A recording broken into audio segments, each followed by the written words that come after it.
Salut à tous, j'espère que vous allez bien, que vous avez passé un bon week-end. Moi j'ai un petit truc à vous dire là, vous avez pété un plomb un peu ce week-end, quoi. Où l'algorithme YouTube m'a bien mis à la bonne, parce que là, honnêtement, au niveau des vues, niveau augmentation des abonnés, je m'y attendais pas du tout. Mais vraiment pas du tout, du tout, du tout. Je vais vous donner quelques chiffres comme ça, en termes d'abonnés. Vendredi, vous avez été 205 à vous abonner. Samedi, vous avez été 317. Et alors dimanche, je sais pas ce qui s'est passé, vous avez été 612. Bah déjà, bonjour au nouveau, merci à vous de vous être abonné, ça veut dire que mon projet vous plaît, mais je m'y attendais pas du tout. Bon allez, sur ce, je vais continuer de travailler. Merci aux nouveaux qui sont arrivés là ce week-end et ceux qui vont arriver plus tard. Merci à vous de vous être abonnés, ça fait super plaisir, honnêtement ça fait très plaisir. Je vous dis, ce week-end avec ma femme, on disait... T'en as gagné combien? T'en as gagné combien? T'en as gagné combien? T'en as gagné combien? C'était un jeu, voilà. Ça augmentait, mais je m'attendais pas à ce point-là, honnêtement. Voilà, la moyenne que j'avais, c'était 50, maximum 100. Là, vous avez explosé tous les scores. Voilà, ça m'a tout chamboulé, ça. Bon, allez, YouTube, c'est bien, mais les chantiers, c'est mieux. On va passer, je vais terminer de remplir tout mon chaînage en béton. Ça, c'est mon boulot du jour. Et après, je vais commencer à poser les poutrelles, surtout les petites, parce que les petites, je peux les faire tout seul. Les celles de 7 mètres, tout seul, je peux pas. C'est beaucoup trop lourd pour moi. C'est parti, je commence tout de suite par faire du béton et je remplis le chaînage.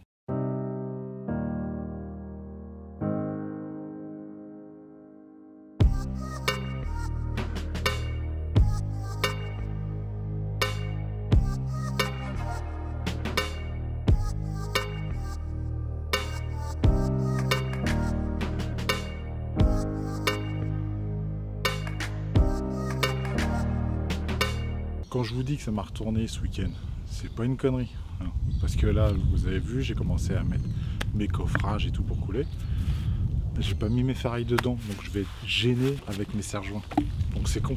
Donc je vais enlever. Vous m'avez tout retourné là ce week-end. Bon allez, c'est parti, je continue. Je renlève mon coffrage, je mets mes ferrailles, je remets mes coffrages, et je fais le béton, et on coule.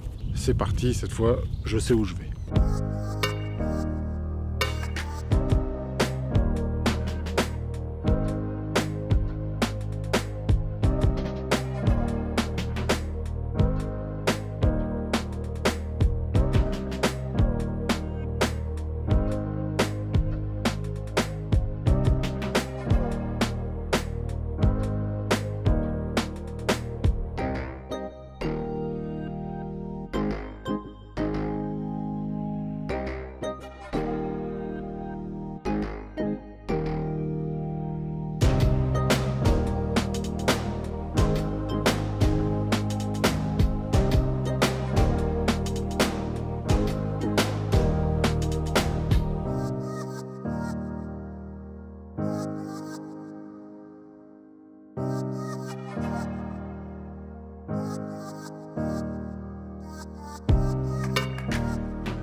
J'ai enfin fini de tout ferrailler, j'ai tout recoffré, donc tout est bon, tout est prêt. Maintenant, je vais pouvoir passer au béton. Donc c'est parti, on prépare le béton, on met tout ça, et après on passe au plancher.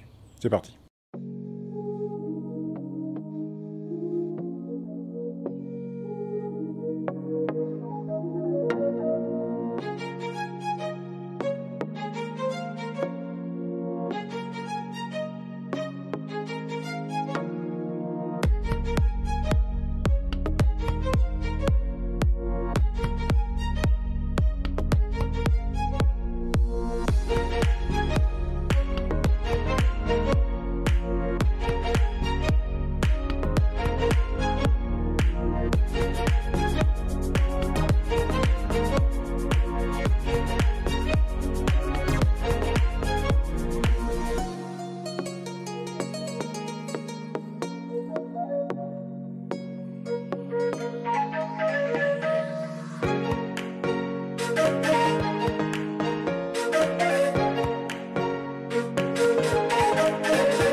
j'ai bientôt fini. Il me reste plus qu'à remplir la petite longueur que j'ai là et mon coffrage en bois. Ça va être assez rapide. Pour mon coffrage en bois, là, je vais mettre 2 étais, droite et gauche, pour le maintenir, parce que sinon, avec le béton, ça va être un peu lourd et ça risque de se casser la gueule. Pour ça, je vais récupérer les 2 étais qui me tiennent la poutre au niveau du garage. Elle est sèche, il n'y a pas de souci, ça va tenir, parce que j'ai oublié des étais chez moi. C'est juste pour ça. Mais sinon, j'en ai encore plein à la maison, j'en ai plein.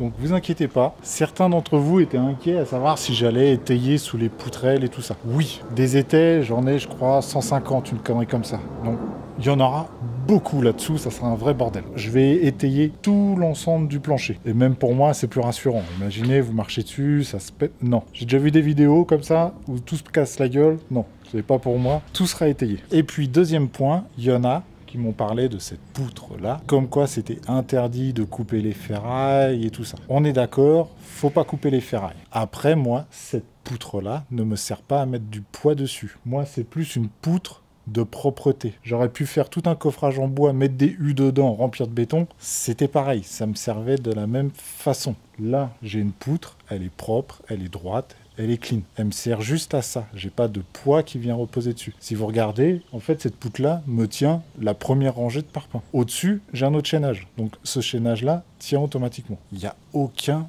problème à ce niveau-là. Par contre, cette poutre-là, c'est la grande où le plancher va reposer dessus. Jamais de la vie, je coupe les ferrailles. Ça, il faut pas. Ça, on est entièrement d'accord. Interdiction de couper les ferrailles. On fait avec. Et même si vous regardez bien, j'ai des petits morceaux de ferraille qui font un petit U. Je vais même mettre une grosse tige dedans qui va passer, qui va faire toute la longueur pour renforcer encore plus la poutre, qu'elle soit bien raccordée au plancher. Comme ça, ça ne bougera plus du tout. Sur ce, je vais continuer de faire du béton, mais avant, je vais mettre les 2 étais sous mon coffrage et il n'y aura aucun problème. Ah oui, et on m'a demandé aussi à savoir si on était obligé d'acheter des poutres pour mettre des poutres. Pas du tout. Vous pouvez très bien faire votre coffrage en bois, comme j'ai fait là sur les 1,20 m, c'est un coffrage en bois, il n'y a aucun problème. Moi, je préférais mettre des poutres. C'est juste un avis personnel. Niveau résistance, niveau tout ça, sinon, il faut bien vibrer.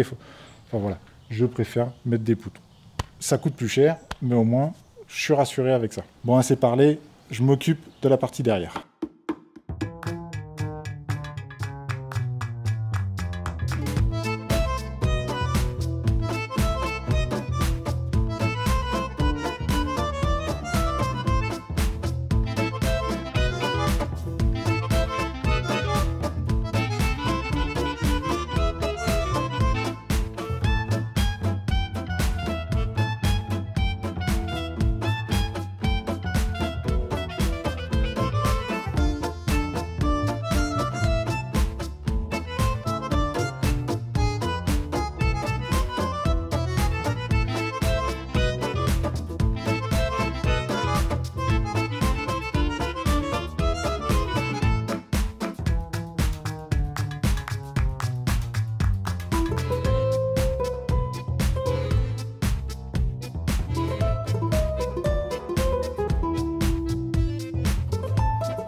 Ça y est, j'ai enfin fini de faire tout mon chaînage. Donc tout est nickel. Regardez ça.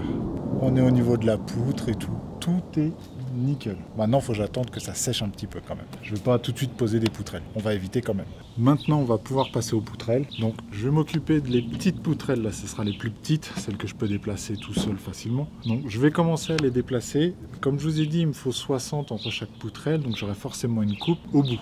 Ma coupe sera dans la partie derrière vous, là, directement. Bon, et le plus simple, c'est de vous montrer. Après, je vous explique un peu tout ça.